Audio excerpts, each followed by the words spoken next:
Battle of Kapyong, Part 2. By dawn, it was clear that the Chinese had succeeded in penetrating the perimeter through a gap between Australian platoons, and they began to engage them with machine guns from a defilade position covered from fire by a steep dip in the ridgeline and concealed by thick scrub. In the growing light, 1st and 3rd platoons were soon pinned down and suffered a number of casualties as they attempted to gain better fire positions to engage their attackers. At 6 o'clock, a fighting patrol was dispatched to make contact with company headquarters, and as the section passed over a false crest on their way down the spur line, they encountered the Chinese positions by chance. Attacking immediately, 6 Chinese were killed for the loss of 1 Australian, and the threat to A Company was reduced. O'Dowd then launched a counter-attack with 3rd Platoon, assaulting the Chinese occupying the original 1st Platoon position. By 7 o'clock they had regained the feature, and the Chinese were forced to withdraw under heavy fire from the Australians.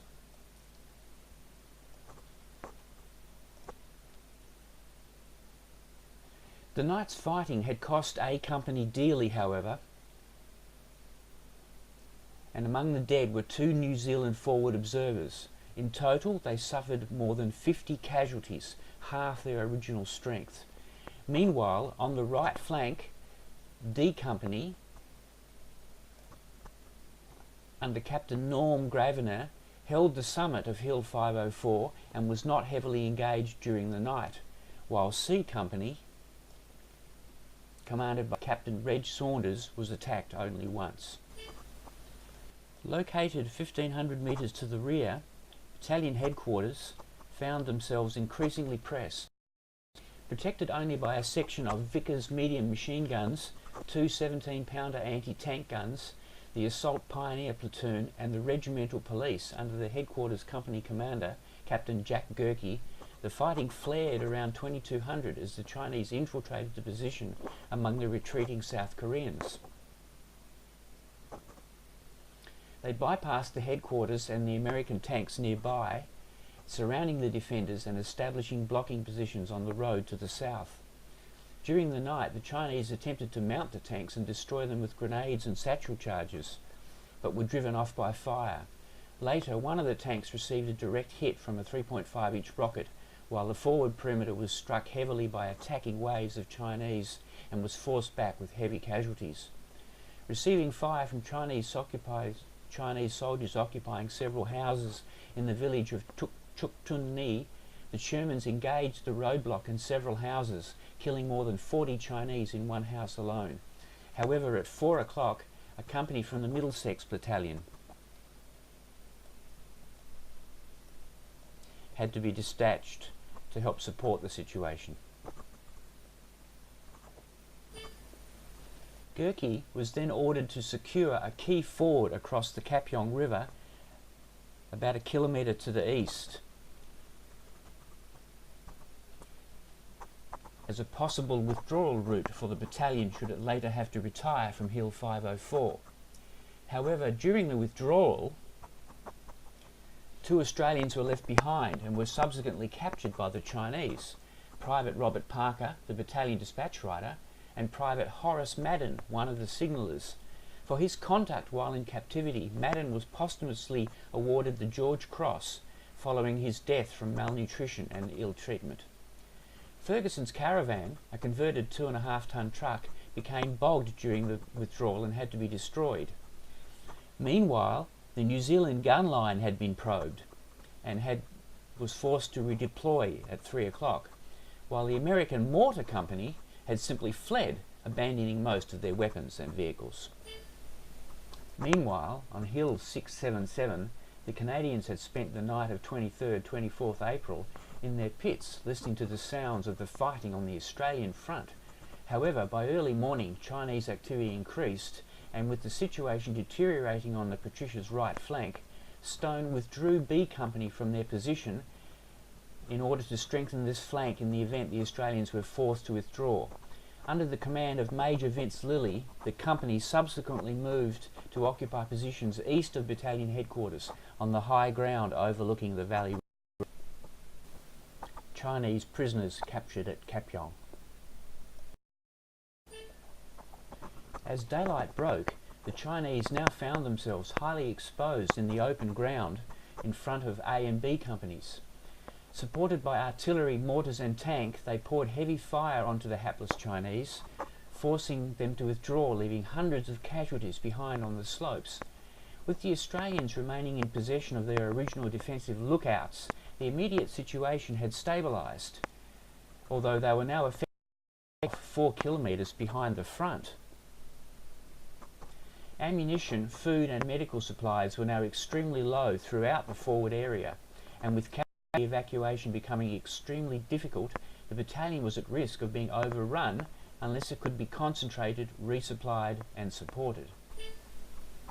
In order to avoid each company becoming isolated and overwhelmed in a series of Chinese attacks, at 7:15 B Company was ordered to leave its position and rejoin the others on the high ground to form a defendable battalion position. The Australians subsequently withdrew as instructed, taking several dozen Chinese prisoners with them that had been captured earlier by a standing patrol. The New Zealand gunners covered their movement across the open valley with a smoke screen, and the American tanks also provided support. As they moved across the valley, the Australians exchanged a number of shots with small groups of Chinese who were still hiding in dead ground and in the riverbed, as well as numerous dead from the fighting the previous night. 173 Chinese dead were counted on the B Company perimeter by the Australians before they departed. With B Company successfully occupying its new positions, Ferguson moved forward to the hillside below his forward companies aboard a Sherman tank.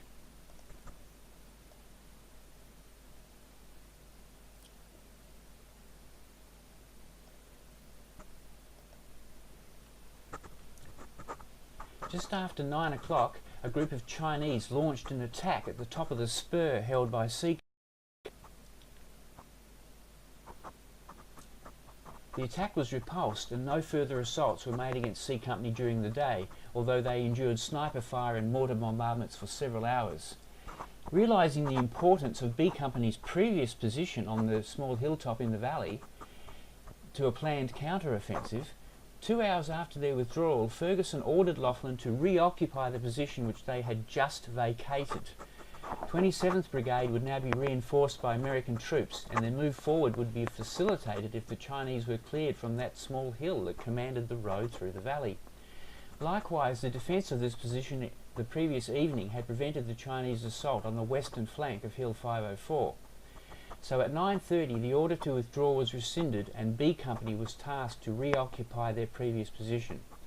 In preparation for the company assault on the summit, Laughlin tasked 5 platoon to assault a small knoll halfway between C Company and the old B Company position. A frontal assault was launched at 10:30 with 2 sections attacking and 1 in fire support. Strongly held by a Chinese platoon well dug in bunkers, the defenders allowed the Australians to approach within 15 metres before opening fire with machine guns, rifles and grenades. 5 platoons suffered 7 casualties, including the platoon commander, and they were forced to withdraw under the cover of machine gun and mortar fire. 4th Platoon, under Lieutenant Leonard Montgomery, took over the attack, while a number of American tanks moved in to provide further support. Conducting a right flanking attack, the Australians suffered a number of casualties as they moved across the open ground. Advancing to within 30 metres of the forward trenches, the Chinese fire increased. Montgomery launched a desperate bayonet charge while a section under Corporal Donald Davey broke in on the right. Amid fierce hand-to-hand fighting, the Australians cleared the Chinese from the trenches, losing 3 men. Davey's section was then heavily engaged by machine guns from the rear trenches, and he moved quickly to assault these with his remaining men. Montgomery reorganised the platoon and they fought from trench to trench using bayonets and grenades. The Australians then began taking fire from another knoll to their front, and leaving the rear sections to clear the first position, Montgomery led Davies' section onto the second knoll. Against such aggression, the Chinese were unable to hold, and although the majority fought bravely to the death, others fled across the open ground. By 12:30, the knoll had been captured by the Australians, with 57 Chinese dead counted in the first position and another 24 on the second. A large Chinese force was now detected occupying the old B Company position, and the Australians were effectively halted halfway to their objective.